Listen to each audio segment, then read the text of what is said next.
Setelah melalui proses yang cukup panjang, kantor imigrasi Kota Mobagu akhirnya mendeportasi WNA asal Filipina bernama Presci Libanon Sono. Presci adalah WNA Filipina yang sudah 19 tahun tinggal di Kabupaten Boltim. Namanya sempat jadi perbincangan ketika diterbitkan dokumen dan kartu keluarga dari Disduk Capil Boltim, namun akhirnya dicabut kembali. Bukan hanya itu, pada pemilu 2024 Presci juga sempat masuk daftar pemilih sementara. Kepala Seksi Intelijen dan Penindakan Keimigrasian Kanwil Kota Mobagu Kenneth Rompas membenarkan deportasi tersebut. Ia mengatakan deportasi adalah bagian dari upaya penegakan hukum keimigrasian. Langkah ini bukan dimaksudkan untuk mempersulit individu, melainkan sebagai bentuk kepastian hukum dan penegakan kedaulatan negara, ujarnya. Presci Libanon Sono merupakan salah satu dari kelompok warga keturunan Filipina atau People of Philippine Descent atau PPDs yang saat ini jumlahnya cukup relevan dan marak ditemukan di wilayah Sulut, termasuk di Bolang Mongondo Raya. Mereka telah lama bermukim di wilayah Indonesia, namun sebagian besar tidak memiliki dokumen keimigrasian yang sah, sehingga menimbulkan persoalan hukum dan administrasi kependudukan, ungkapnya. Kenneth menegaskan sejak awal proses,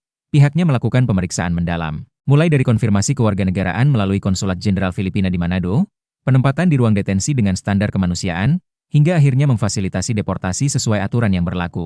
Kami memberikan apresiasi atas kerjasama yang baik dengan Konsulat Jenderal Filipina di Manado, yang telah membantu dalam pengecekan kewarganegaraan serta penerbitan dokumen perjalanan sementara sehingga proses pemulangan dapat berjalan lancar, tegasnya. Setelah deportasi, Kanwil Kota Mobagu memberikan kesempatan kepada Presci Libanon Sono untuk mengurus dokumen agar bisa masuk secara legal. Kalau taat aturan maka yang bersangkutan bisa menjadi WNI, tapi tentu dengan aturan yang berlaku, tandasnya.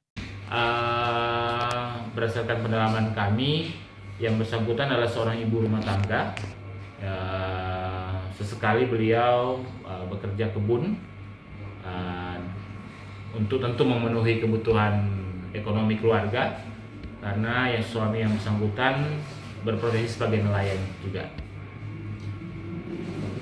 Pak, ini kan dia seperti keluarga anak. Bila mana nanti dia kembali lagi ke Indonesia, apa dimungkinkan atau ada tahun tertentu untuk dia penuhi dulu sebelum dia masuk lagi ke Indonesia?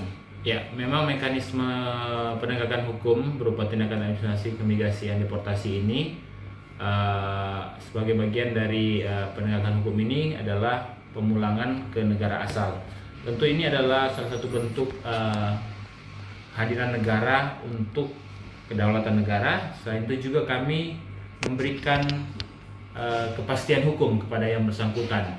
Dalam hal ini memenuhi hak-haknya sebagai warga negara asing, dan juga dia boleh mematuhi ketentuan atau kewajiban sebagai WNA. Ketika kami deportasi ke negara asal, yang bersangkutan bisa mengajukan paspor dan visa yang proper, yang sesuai untuk masuk kembali ke wilayah Indonesia.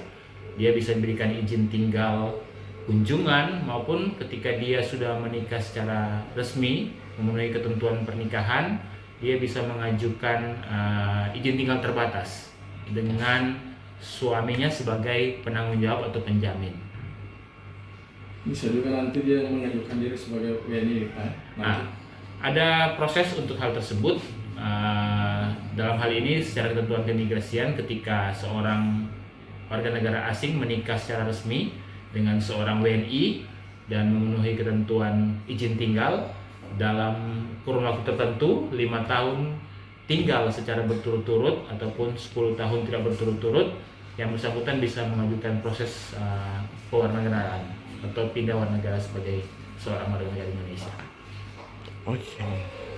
Download Tribun X sekarang, menghadirkan lokal menjadi Indonesia.